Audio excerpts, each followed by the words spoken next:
All right, so the Toronto Raptors have signed Brandon Ingram to a 3-year, $120 million contract extension starting next season and going until a player option in 27-28.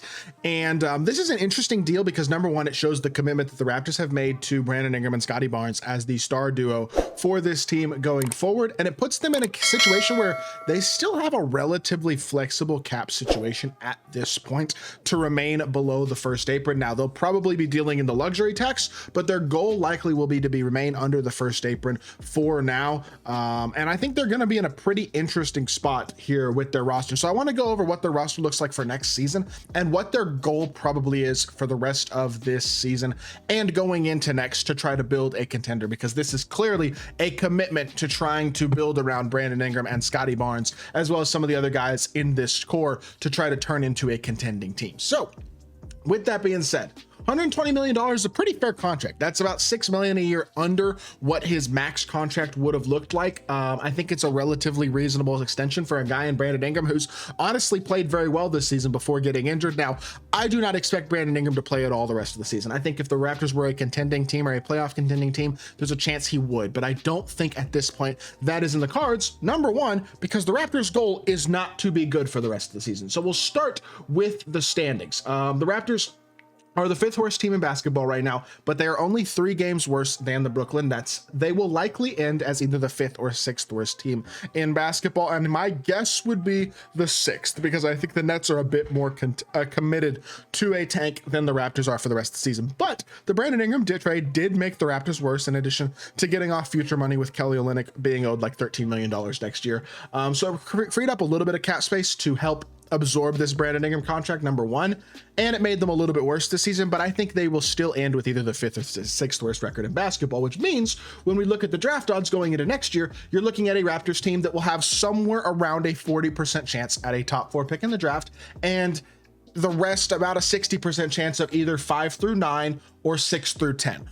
We'll see where that winds up falling, but I think there's a good chance that they end up with a top 4 pick. Obviously, ideally for the Raptors, they end up with the opportunity to draft Cooper Flagg, Dylan Harper, Ace Bailey, somebody like that. But either way, they should be able to add an impactful piece, whoever that may be going into the draft. And obviously, as we come closer to the end of the season and start getting into real draft season, maybe post March Madness, I'm going to start talking more about draft prospects and stuff of that nature. And all that type of thing will be discussed in future videos, but I'm not going to focus too much on the draft. Obviously, the Raptors do want to be as bad as possible to try to get as good of a player as they possibly can. But the thing that is most interesting to me, in all honesty, about this contract is how it affects the Raptors' future cap situation, in that I think they remain a decent amount of, they retain a decent amount of flexibility going into the offseason, because look, a $40 million extension for Brandon Ingram puts the Raptors' cap hit currently at about, because this is a team option, obviously, for both Grady Dick and Ochai Agbaji, both of which will get picked up. I would not be shocked if Ochai Agbaji gets signed to some sort of extension as well this offseason, because he's been good for Toronto. And I think a guy like Jamison Battle could also wind up getting signed to some sort of minimum extension off of his 2-way deal. So either way, regardless of who the Raptors decide to keep for next season, as of right now, with Brandon Ingram, Emmanuel Quickley, RJ Barrett, Jakob Poeltl, Scotty Barnes, Grady Dick, Ochai Agbaji, Jacoby Walter, Jamal Shed, and Jonathan Mogbo signed for next season. So basically 10 players. You're looking at about $177 million in cap allocation to those guys for 10 of your 15-ish in your rotation, which puts you underneath the first apron threshold, or the estimated first apron threshold for next season, by about $18 million. Which is a pretty flexible amount of space. Now, there is always the possibility of an RJ Barrett trade. I don't think that's likely. I think as of right now, they will probably look to go forward with something along the lines of IQ, RJ, Ingram, Barnes, and Poeltl for next season as their starting 5 would be my guess. And it makes sense if that is the starting 5. But they do have the flexibility still with $18 million in cap space to potentially bring a couple guys into the fold as more bench pieces. And obviously with Grady Dick, Ochai Agbaji, Jacoby Walter has shown some flashes, Jamal Shed, who they seem to like, and Jonathan Mogbo, who's looked pretty good as a rookie as well. They have some pieces there that provide some flexibility. Now, I'm sure they'd love a bigger backup big. They will have the cap space to sign one.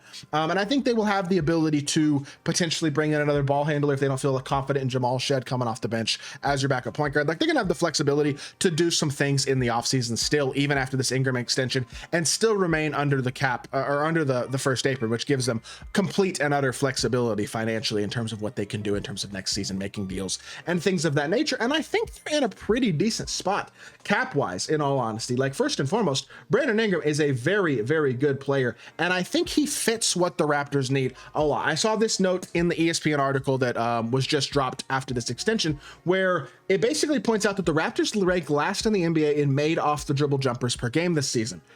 Brandon Ingram ranks 6th best in made off the dribble jumpers per game this season out of any NBA player, which I think is a extremely valuable skill set for the Raptors, because they need a off the dribble individual shot creator, a guy who can go get his own bucket at a consistent basis. Now, I do think Immanuel Quickley also has that skill set, and I think even other guys like RJ Barrett can as well. But having a go-to scorer like Brandon Ingram, who could be a 25 point per game guy, likely on at least average to hopefully in theory slightly above average efficiency, gives you the type of piece that this Raptors team just has not had the last few seasons. And I think it allows Scottie Barnes to fit a little bit more as the second star offensively. It takes a little bit of pressure off his shoulders, which I think is understandable. He was never going to be the best guy on a contending team in my mind. And that's not a diss on Scottie Barnes. I think he's a very good player, but I think this is a fit to where it might allow him to be a little bit more of a natural in his role as a secondary guy, a playmaker, a guy who can impact the game in a lot of different ways as a passer and a rebounder and scoring at the rim and a variety of different things. And hopefully it takes a little bit of offensive pressure off him as well, allowing him to stretch the floor a little bit better next season, shoot the ball a little bit better, more efficiency, and get back towards a 30+% three-point shooter, someone who can maybe be 32, 33, 34%,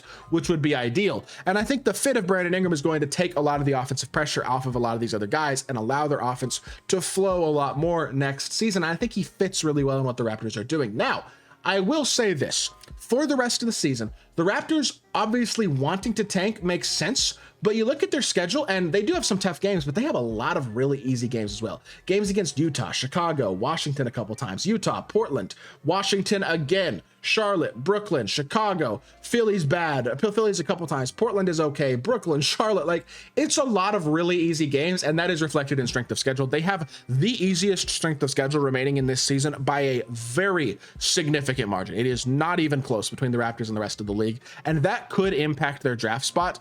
Is that super important? I don't really think so, but obviously if you're the Raptors, you want to be able to add another impact rotation guy in the draft, and the better your draft spot is, the more flexibility you'll have to do that. Now, the better your draft slot is, the more expensive that player will be as well, which will limit your flexibility towards adding other pieces. But again, if we look at their cap situation for next season, they have a legitimate 10-man rotation pretty much under contract for next season. They add in a good rookie and maybe a veteran piece or two, somebody on a couple guys on cheaper contracts, and they have a roster that already looks interesting and already looks well positioned for next season. So I like the commitment that they're making towards Brandon Ingram, and I think it is building a core that has the potential to, for the first time in several seasons, be a serious playoff contender and a team that can build together over the next couple of years and try to become a contender. Do I think this is a title contending core?